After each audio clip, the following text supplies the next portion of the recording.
Court में डंडोरा पीटा करते। तो परमात्मा ने स्वयं ही आकर बताया, तत्व ज्ञान अपनी महिमा आप पर बताई। अक्षर पुरुष एक पेड़ है, निरंजन वा की डार, ये तीनों देवा शाखा है, भाई पात रूप संसार। परमेश्वर ने स्वयं आकर बताई अपनी महिमा, अपने द्वारा रची सृष्टि का ज्ञान वो स्वयं ही बताते हैं, और को नहीं मालूम बिल्कुल भी। ये अक्षर पुरुष एक पेड़ है, जो जमीन से बाहर नजर आता है उसको पेड़ बोलते हैं।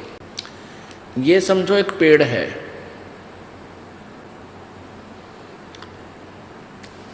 जमीन से बाहर जो नजर आता है, दृष्टिगोचर हो रहा है, उसको पेड़ बोलते हैं। तो ये एक पेड़ है। परमात्मा ने क्या बताया है कि अक्षर पुरुष, ये अक्षर पुरुष तना जो है, ये तो तना है, और निरंजन ये ब्रह्म है, ज्योति निरंजन काल, ये अक्षर पुरुष सर्वब्रह्म सर्वपुरुष या काल ब्रह्म, इसी को कहते हैं। अक्षर पुरुष एक पेड़ है, निरंजन ज्योति निरंजन भी इस ब्रह्म को बोलते हैं। निरंजन वाकी डार, और तीनों देवा शाखा है, भाई पात रूप संसार। अब क्या बता रहे हैं? परमात्मा ने पूरा विभाग बता दिया, और फिर ये जड़ जो बाहर गुप्त है, प्रोक्ष है जो भगवान, ये जड़ कौन है? ये पूर्ण ब्रह्म परमेश्वर परम अक्षर ब्रह्म है। अब दूसरे शब्दों में हम इसको ऐसे कह सकते हैं, ये पूर्ण ब्रह्म कबीर साहिब है, परम अक्षर ब्रह्म यही कहलाता है। ये संसार रूपी वृक्ष की मूल है, जड़ है। अब इस जड़ से खुराक चलती है, तना में आती है, तना से डार में, डार से टहनियों में, शाखाओं में, शाखाओं से फिर पत्तों में। हम यहाँ पात रूप संसार।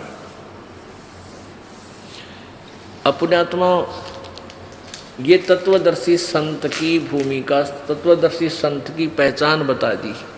परमेश्वर यानी गीता बता रही है, गीता जी में ये विवरण है कि तत्वदर्शी संत वो होगा, 15वें अध्याय के प्रथम श्लोक में गीता जी में, जो उल्टे लटके हुए संसार रूपी वृक्ष के पूरे विभागों सहित बता देगा,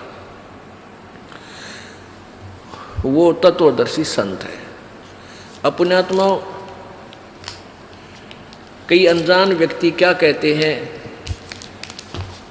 कि हमारे भक्तों को उल्हाना देते हैं कि तुम्हारे गुरुजी ब्रह्मा विष्णु महेश को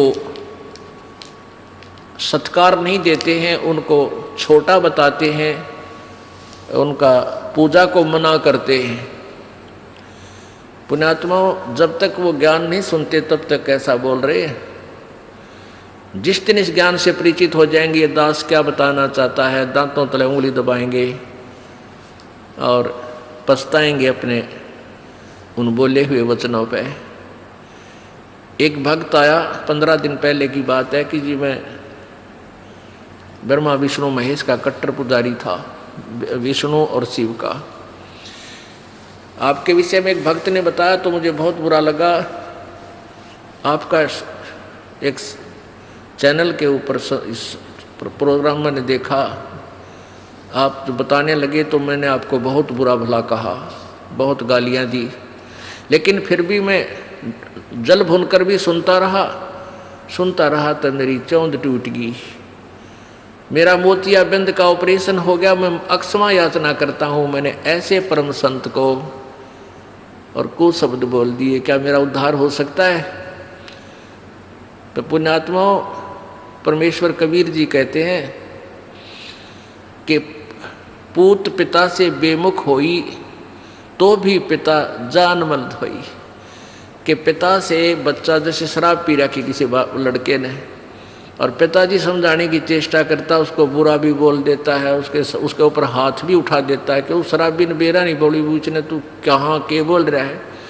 तो जब उसके शराब नशा उतर जाता है, पिताजी फिर भी उसको सीने से लगाता, उसको अपना बेटा बुरा नहीं लगता, उसको ना बेटी बुरी लगती।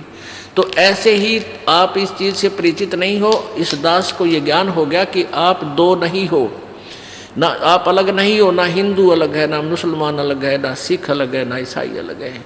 आपका कोई शत्रु नहीं है। काल ने हमें शत्रु बना रखा आपस में विभाग करके। ये यही चाहता है कि डिवाइड एंड रूल, इनकी आपस में दुर्गति होती रहे, ये भगवान से भूल जाएं और उस अज्ञान आधार पर एक दूसरे के साथ लट्ठम लट्ठा रहे। लेकिन परमात्मा का ज्ञान ये सब अंधेरा हटा देगा और फिर हम पहचानेंगे हम कौन है, कहाँ से आए।